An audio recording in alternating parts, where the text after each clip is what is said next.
Overview Jurnal Akuntansi Pemerintah Pusat berdasarkan PMK 212 tahun 2019 tentang Jurnal Akuntansi Pemerintahan pada Pemerintah Pusat.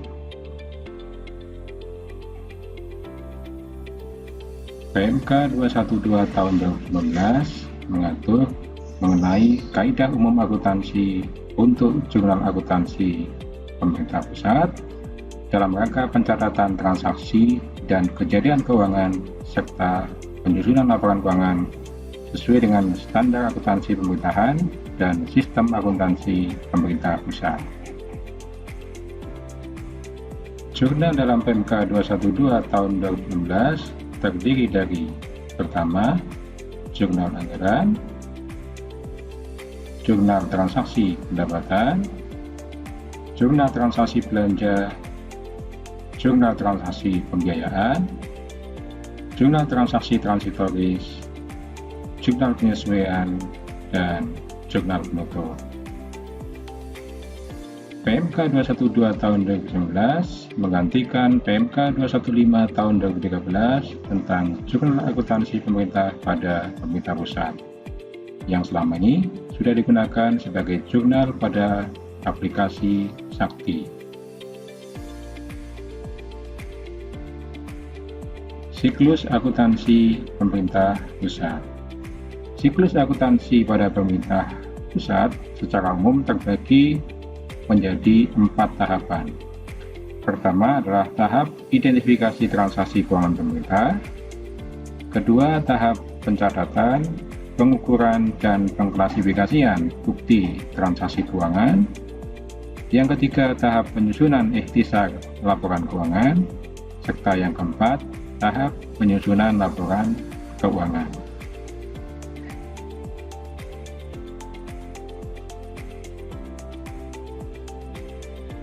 Karakteristik Jurnal Akuntansi Pemerintah Pusat. Karakteristik Jurnal Akuntansi Pemerintah Pusat terdiri dari pertama, penggunaan sistem pembukuan jurnal tunggal atau single entry system untuk pengendalian manajerial transaksi anggaran. Single entry system digunakan untuk jurnal anggaran. Kedua, penggunaan sistem pembukuan jurnal ganda atau double entry system. Secara umum, double entry system digunakan untuk semua jurnal pada akuntansi pemerintah pusat, kecuali jurnal anggaran. Ketiga, penggunaan kodifikasi atas transaksi yang identifikasinya menggunakan BAS sesuai dengan PMK mengenai bagan akun standar. 4. Penggunaan buku besar aktual untuk mengklasifikasikan transaksi yang berasal dari jurnal aktual. 5. Penggunaan buku besar kas untuk mengklasifikasikan transaksi yang berasal dari jurnal kas. 6. Penggunaan jurnal antara pada transaksi yang melibatkan rekening kas negara, yaitu realisasi pendapatan dan realisasi belanja. Serta 7. Dipengaruhi oleh sistem aplikasi terintegrasi yang digunakan oleh pemerintah.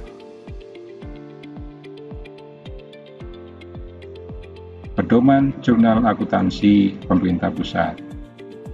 Pedoman Jurnal Akuntansi Pemerintah Pusat mengacu pada persamaan dasar akuntansi pemerintah pusat, yaitu aset sama dengan kewajiban ditambah ekuitas. Posisi dalam persamaan akuntansi akan menjadi saldo normal dari akun tersebut. Penambahan pada akun tersebut akan dicatat pada sisi sesuai dengan saldo normalnya, sedangkan pengurangan dari akun tersebut akan dicatat pada kebalikan dari saldo normalnya. Contoh, aset pada persamaan dasar akuntansi terletak di sebelah kiri atau sisi debit, maka saldo normal aset adalah debit. Ketika terjadi penambahan pada akun aset, maka akan dicatat pada sisi yang sama dengan saldo normalnya, yaitu debit. Sedangkan ketika terjadi pengurangan pada akun aset, akan dicatat pada sisi kebalikannya, yaitu di kredit. Contoh yang kedua, kewajiban saldo laporannya kredit, maka penambahan kewajiban akan di kredit dan pengurangan kewajiban akan di debit. Demikian juga dengan akun-akun yang lain. Hubungan entitas akuntansi, kementerian lembaga, dan kuasa BUN. Berdasarkan Undang-Undang Nomor 1 Tahun 2004 tentang Perbendaharaan Negara, terdapat perpisahan tugas antara kewenangan administratif oleh kementerian lembaga dan kewenangan perbendaharaan oleh Bendahara Umum Negara. Kewenangan administratif adalah kewenangan untuk melakukan perikatan dengan pihak lain, melakukan pengujian, dan menerbitkan perintah pembayaran. Sedangkan kewenangan perbendaharaan adalah kewenangan untuk melakukan pencairan dana. Sebagai implementasi dari pemisahan kewenangan tersebut, maka ketika realisasi belanja, kementerian lembaga mencatat realisasi belanjanya, sedangkan BUN mencatat arus kas keluarnya. Demikian juga ketika terjadi realisasi pendapatan, kementerian lembaga mencatat realisasi pendapatannya, sedangkan BUN mencatat arus kas masuknya. Untuk menghubungkan pencatatan di kementerian lembaga dan BUN, digunakan akun antar entitas, yaitu diterima dari entitas lain dan ditagihkan ke entitas lain. Sebagai contoh, ketika terjadi realisasi belanja, maka di akuntansi kementerian lembaga akan dicatat debit belanja, kreditnya ditagihkan ke entitas lain. Sedangkan pada akuntansi BUN akan dicatat debit diterima dari entitas lain, sedangkan kreditnya kas.